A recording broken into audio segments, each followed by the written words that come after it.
शेतकऱ्यांसाठी अत्यंत आनंदाची बातमी। तर मित्रांनो, आपण बघणार आहोत की पीक विमा 2023-24 75% वाटप मित्रांनो आता सुरू झाला आहे। तर मित्रांनो, या 14 जिल्ह्यांमध्ये आता शेतकऱ्यांना पैसे मिळणार आहे मित्रांनो।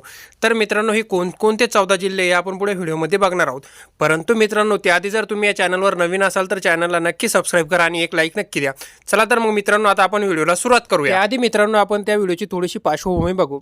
तर मित्रांनो, आपण बघू शकतो राज्यातील शेतकऱ्यांसाठी महत्त्वाची बातमी ती म्हणजे शेतकऱ्यांना लवकरच 75% पीक विम्याचे वाटप करण्यात येणार आहे। राज्यामध्ये ऑगस्ट 2023 या कालावधीमध्ये पावसाचा मोठ्या प्रमाणात खंड पडला असल्यामुळे हे किती पिकांचे मोठ्या प्रमाणात नुकसान झालेले होते। पावसाअभावी शेती पिके करपू लागली होती मित्रांनो। अशा परिस्थितीमध्ये काही शेतकऱ्यांना 25% अग्रिम मिळाली होती, तर काही शेतकऱ्यांना ती सुद्धा मिळाली नव्हती। तर मित्रांनो, त्याचप्रमाणे जर आपण पुढे बघितलं तर नोव्हेंबर 2023 मध्ये सुद्धा अवकाळी पावसामुळे शेतीचं अतोनात नुकसान झालं होतं। तरी पण शेतकऱ्यांना अजून सुद्धा पीक विम्याचे पैसे जमा झालेले नाही। परंतु मित्रांनो, यामध्ये 7 जिल्हे असे होते की त्या जिल्ह्यांना तर 25% अग्रिम सुद्धा मिळाली नव्हती। तर या शेतकऱ्यांना आता पूर्ण 100% रक्कम ही पीक विम्याची मिळणार आहे। तर मित्रांनो, पीक विमा कंपनी अंतर्गत शेती पिकांचे नुकसान होऊन सुद्धा अग्रिम पीक विमा देण्यास नकार देण्यात आलेला होता व याच 7 जिल्ह्यांना पीक कापणी अहवालानंतर पीक विमा देण्याचे सांगितले सुद्धा होते। तर मित्रांनो, या जिल्ह्यातील अंतिम पैसेवारी 50% पेक्षा कमी आलेली आहे। अशांना पीक विमा देण्यात येईल आणि प्रत्येक जिल्ह्यातील अंतिम पैसेवारी ही 50% कमी येत असल्याने अशा जिल्ह्यांना 75% पीक विम्याचे वाटप करण्यात येणार आहे। अशा प्रकारे शेतकरी 75% पीक विमा कधी मिळणार याच्या प्रतीक्षेत आहे मित्रांनो। आता एकंदरीत मित्रांनो, आपल्याला माहिती आहे आता लोकसभा निवडणुका या तोंडावर आलेल्या आहे। तर लोकसभा निवडणुकीच्या पार्श्वभूमीवर पीक विमा हा अतिशय महत्त्वाचा ट्रिगर आहे। आपण जसं दुष्काळासाठी पावसाचा खंड वगैरे ग्राह्य धरतो, त्याचप्रमाणे पीक विमा असेल तर PM किसान असेल, CM किसान असेल, असे योजनाचे आलेले पैसे अतिशय मोठा इम्पॅक्ट या मतदानावरती करतात। आणि याच्याच पार्श्वभूमीवर मतदान राजा खुश करण्यासाठी व या नैसर्गिक आपत्तीपासून बाधित झालेल्या शेतकऱ्यांना दिलासा देण्यासाठी अखेर या पीक विम्याचे पैसे वितरण मित्रांनो आता सुरू होणार। एकंदरीत मित्रांनो, शेतकऱ्यांच्या माध्यमातून पीक विम्याचे 1 रुपयामध्ये पीक विम्याच्या पावत्या घेण्यात आलेल्या आहे। राज्य शासनाच्या माध्यमातून शेतकऱ्यांचा हप्ता भरलेला आहे। केंद्र शासनाच्या माध्यमातून हप्ता दिलेला आहे। सर्व पैसे पीक विमा कंपन्यांना अगदी वेळेवरती पोहोचण्यात आलेले आहे मित्रांनो।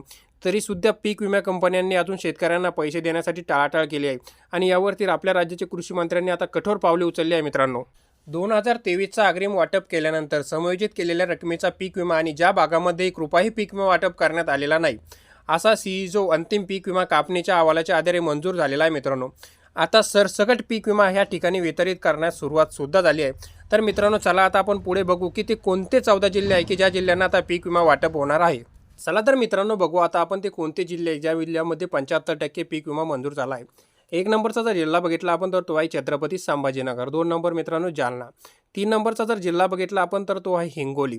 आणि तर आपण 4 नंबरचा जिल्हा बघितला तर तो आहे मित्रांनो बीड।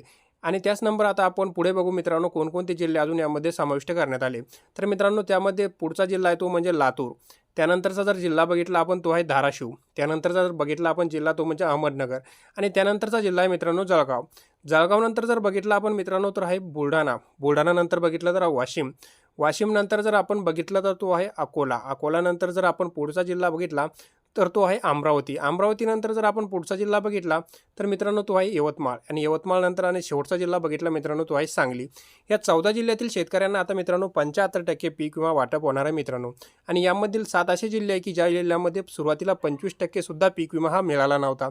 तर त्या 7 जिल्ह्यांना आता डायरेक्ट म्हणजे 100% पीक विमा हा मंजूर झालेला आहे आणि त्यांना तो मिळणार आहे मित्रांनो। तर मित्रांनो, आता या शेतकऱ्यांना आनंदाची बातमी म्हणजे पीक विमा आता वाटप सुरू झालेला आहे आणि डायरेक्ट शेतकऱ्यांच्या खात्यात DBTद्वारे हे पैसे जमा होणार आहे मित्रांनो। ही होती माहिती मित्रांनो। धन्यवाद।